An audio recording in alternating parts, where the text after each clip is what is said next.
Dear students, today I will begin the class with an activity or experiment. Just observe, it is related to the today's lesson. What I will do is, I will take a test tube and I will pour some water inside it. Okay. Now you can see water in the test tube. Now what I am going to do is, I will pour now some oil into this test tube. Now can you see the separate layer of oil here? This is the water, and above here you can see one more layer which is nothing but oil I have used, and it forms a different layer because oil will not dissolve in the water. It separately forms the layer, it won't mix, it is immiscible liquids. The two liquids, water and oil, are two immiscible liquids. Now I will try to mix it by shaking vigorously like this way. Now you see here, you can see the emulsion, small droplets you can see here. See the liquid now. Now slowly that small droplets collect and form again above the water. Again you can see that emulsion is not permanent, it is temporary. It slowly clears, and again if you keep it aside for 5 minutes, you can see water separate and oil separate. It is temporary emulsion, they won't mix properly. So you can see the layer separately. Once again I will keep it aside. 1 or 2 minutes later I will show it that oil and water, again it forms a separate two layers. Here I have to continue. I will keep it aside to show it. It is temporary emulsion because even though I shake this solution, the mixture of water and oil, which are not at all mixed with each other, they have different density, and you have seen that the nature of the bond with which it forms water is different, and the bond with which the oil the molecule is formed is different. They have different nature, so they won't mix with each other. Now I will show. Still it is that small droplets forming this oil layer again here. Okay. Now in that case, if I have to keep few more minutes, instead I will take separately. Now what we can do, oil and water I will take separately. I will show what we have to do to make it mix permanently if you want. Now I have taken water and oil, it won't mix, right? It won't form the permanent emulsion if you shake it also. Now I will use detergent. Detergent powder I will use now. I will use detergent powder and I will pour it to the test tube now, having oil and water, right? Now you can see this, it will react with the detergent will react with this oil. Now see the emulsion. Now you can see it will form completely permanent emulsion. It will try to mix it, or it will form a separate, the soap will form, mix it with oil, and this will move and you will get the colloidal like solution here. Now when I will mix with the detergent, you can observe here.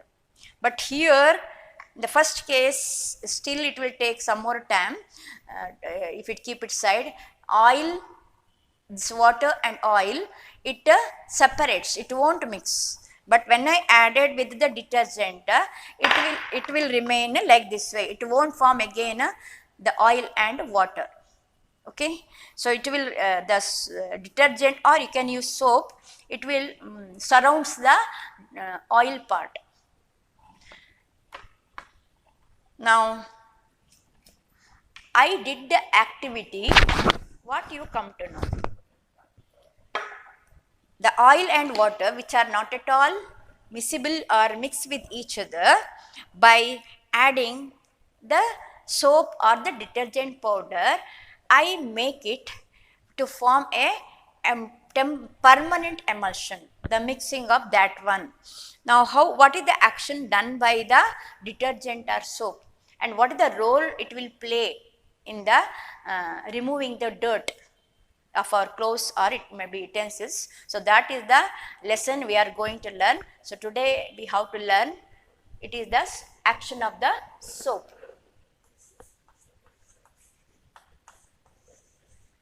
Action of soap, or it may be detergent, whichever it is. Now, we have seen that when we will use our cloth or when our body in day-to-day life, it become dirty.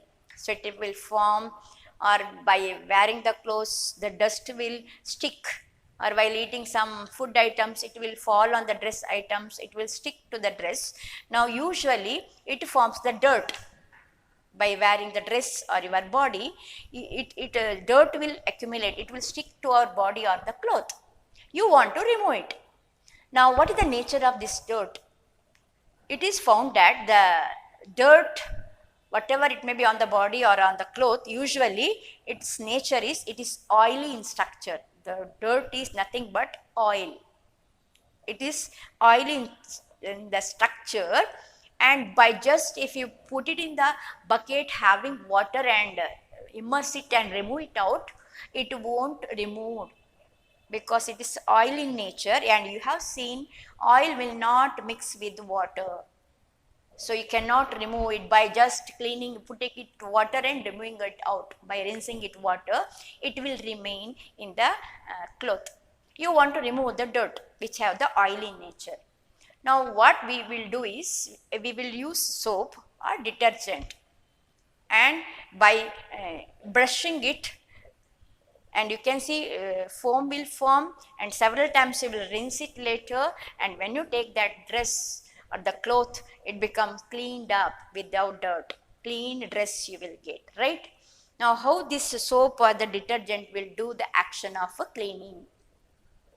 Now, if you take the soap structure, it is actually, in the last class I have said, in the formation of ester, the oil or the oil is used, or the fat which is used to make the soap is nothing but long chain. It is a long chain salt of this one, ester of carboxylic acid, and when you treat it with sodium hydroxide or potassium hydroxide, it forms sodium salt of carboxylic acid, which is nothing but the soap. So, if I draw the structure, it is a long molecule.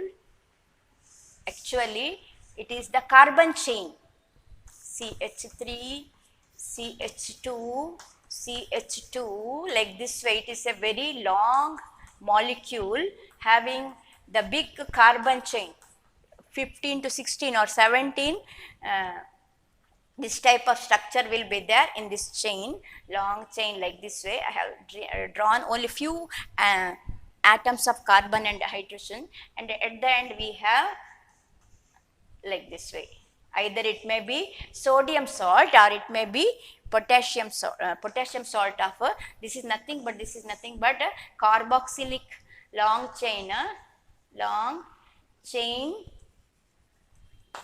carboxylic part. It is this one, this much is a long chain, carbon chain is there, and this part which is the functional group, but here instead of H, sodium is there, and this will determine the nature of the soap, whatever it is.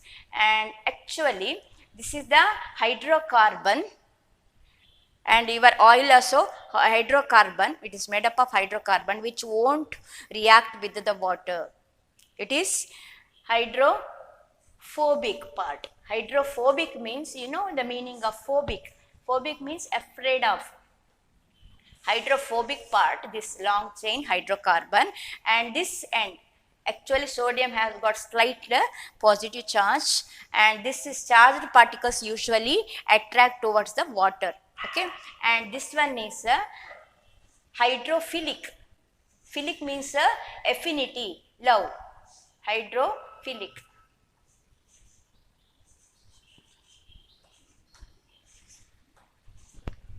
hydrophilic part. This is a hydrophobic part. So if you take the soap molecule, it is a long molecule.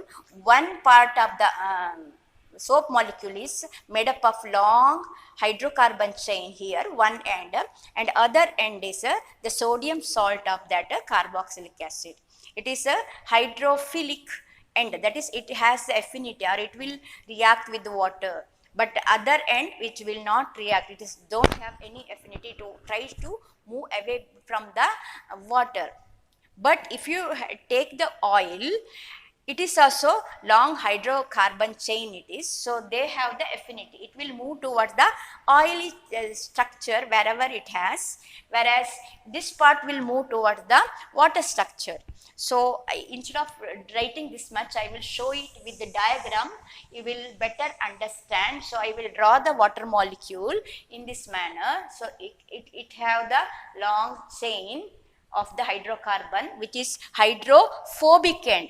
It don't want to react with the water, and the other side here, this one which has got that sodium part here, slightly positive here, this end, a small part of the this salt or the soap, it is a hydrophilic, means it will react with the water.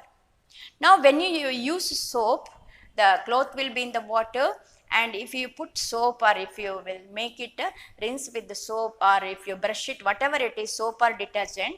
Now if you have the cloth here, piece of cloth here, here dirt particle will be there, imagine here will be dirt particle.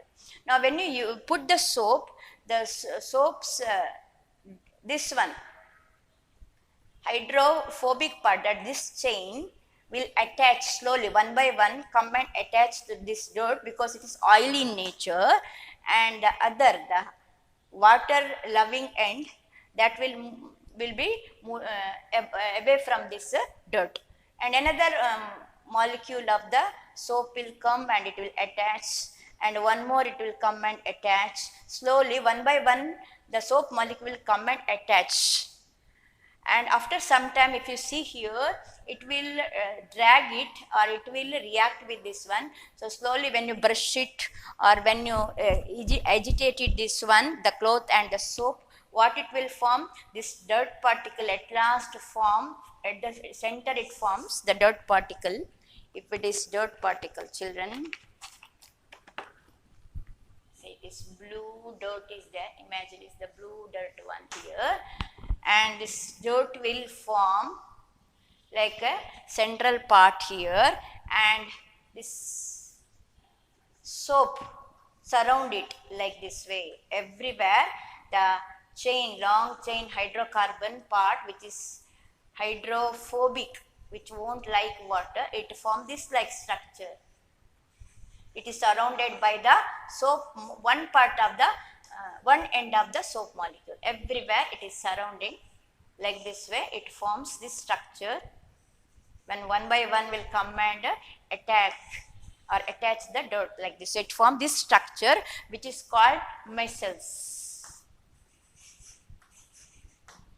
It forms micelles.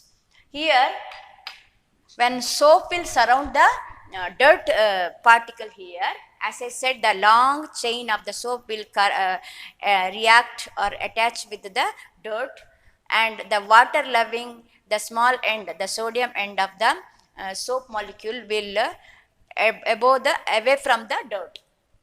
Okay, so this structure will form in the water, and by brushing or by using your hand and rigorously agitating with each other, this will come away from the, move away from the cloth material. Okay, and it has got a positive end here, positive sodium, it is charged one, and if you have another micelles, another dirt molecule forming the micelles, here will they come close, this molecule. See, everywhere it is surrounded by soap like this way, and these two these two dirt particles will not come because this is charged particle. Now this is also charged particles, have same similar charges they have, and you know similar charges will not like each other, so they repel. So you have formed an permanent emulsion, which will move here, which won't come here, which won't settle down. No, so when you put soap like this way, still you will have the emulsion form here. Can you see? Still it is there. It won't come closer. It won't settle down. That which will have the dirt along with that. Or here I have used the oil, or the dirt also oil content it has. So it forms that one. And what you have to do then? It is removed in the form of misses, the dirt. So it is in the water. Then take the fresh water, rinse it several times. Your cloth, all the dirt in the form of misses is removed, and your cloth become fresh, clean. Okay, so that is the action of this one. This one you can see where oil and water. Oil form again the separate layer. This is the water. It won't mix. Okay. That is the thing. And detergent and soap both will do the cleaning action, forming the micelle size set. Now what is the difference between soaps and detergents? And you have seen that in some places the water is hard water, and if you use soap, it will take much of the soap to remove the salt present in the water, which become hard water. It may be calcium salt or the magnesium salt present in a small amount, make the water hard. And when you use soap, first instead of dirt, this calcium or the magnesium salt will react with the soap. So instead of cleaning action, the soap is used to react with the unwanted calcium or magnesium salt present in water. So wastage of soap takes place. You won't get good lather if you are using hard water. Okay, but if it is soft water, no problem. The soap molecule directly react with the dirt particle, and it will remove it in the form of micelles, forming the structure called micelles, and by rinsing we can remove it. So here in case of hard water, the loss of soap takes place. So to overcome this loss, whichever type of water you want good lather to remove the dirt, because you want to remove make it react with only to dirt particle. So we will use detergent. Now what is the advantage of detergent, or what is the difference it has with the soap? Detergent also no doubt have long chain, but this end is actually, it is by using sulfuric acid, they form the salt of sulfuric acid, or it may be ammonium salt, which will not react with the calcium or magnesium. It won't react, this part. But in case of soap, this will react with the calcium or magnesium salt, but detergent will not react. That is the advantage. It directly react with the dirt, and even in hard water you will get good lather when you use detergent for the cleaning action. That is the one great advantage of detergent.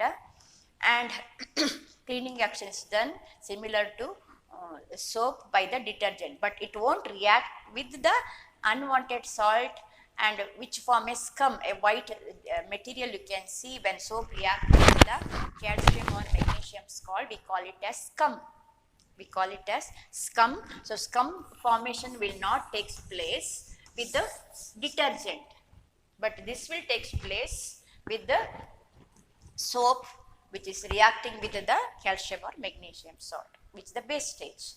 That's the great advantage detergent will have.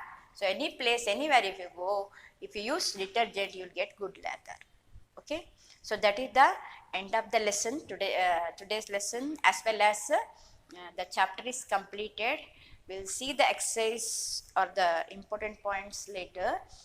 One point I want to say today, because next you will have the essay 1, and in essay 1 you have to read textbook, children, because don't depend only on exercise given in the lessons. The questions are usual in public exam, science paper, application type questions they will frame, and they can frame any type of questions. So if you are able to want to write the answer for that question, you have to read the textbook, science textbook especially. I am saying you have to read several times, the important points you have to underline, and the figures, many figures are given in the textbook. Some figures you have no doubt drawn it in your exercise or notes, but some other figures also there. They may ask in the exam, some problems they may ask, the formulas, the laws, everything you should learn it to prepare for the essay exam. The figures as given like in a part 1 textbook, say in the lesson, if you take metals or non-metal acids and bases, the figures like the reaction of zinc with the dilute sulfuric acid, that diagram, then this acid solution in water conduct electricity or base which will conduct electricity, or even which will conduct electricity, that diagram they may ask. Then metals and non-metals, listen, you have the diagram like the action of steam on a metal, this diagram which is also important, they may ask in the exam. Or it may be here also one diagram is there, testing of conductor, the salt will conduct electricity, the ionic compounds. Similar diagram is there, conduction, which you have studied in the acid base lesson, similar to that with slight difference. Here salt solution, that diagram they may ask. Or it may be the refining of copper, this diagram they may ask. So you should learn the figures which are not given in textbook also. And in a light lesson, in a part 2 book, light lesson, we have studied, there we have the ray diagrams, page number 76, the concave or convex mirror, the ray diagram, this or this.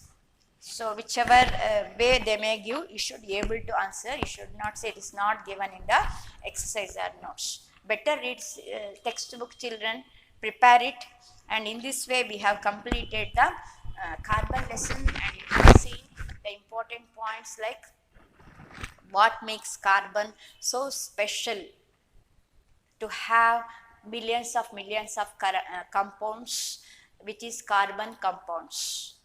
The two properties like tetravalency and covalent, this one catenation. Tetravalency, the 4 covalent bond it forms, and the catenation, the chain structure, the branched chain ring like structure formation, that make it more number of compounds present in the earth, of especially carbon compounds. Then we have studied the bond formation, the covalent bond formation by sharing of electrons forming, it may be single bond, how it forms double bond and triple bond. That aspect we have studied, and you also learned how to name different carbon compounds, which is the prefix or the suffix we have to add, like for alcohol, you have to, the OH group, you have to add the suffix OL, for aldehyde Al, for carboxylic acid, oic acid. Such structures we have studied and how to write the structure, how to name it. Then we have studied especially homologous series, the property of isomerism, the meaning of isomerism. Then we have studied 2 important carbon compounds in our daily life, that is, one is alcohol, the ethanol, and another one is the acid, carboxylic acid, that is acetic acid, carboxylic ethanoic acid we have studied. In that one, the few reactions like esterification, saponification, or the how the oxidation of alcohol, what you will get it, or if the dehydration of alcohol, if you did, which compound you will get it. Such things are important, that we studied. Then at last today we learned about the action of soap, how it will form the missiles, what is the difference between soaps and detergents, that all we have studied. If possible, we will see the exercise in the next class, or if you just go through it later after your SA1 exam. Thank you, children.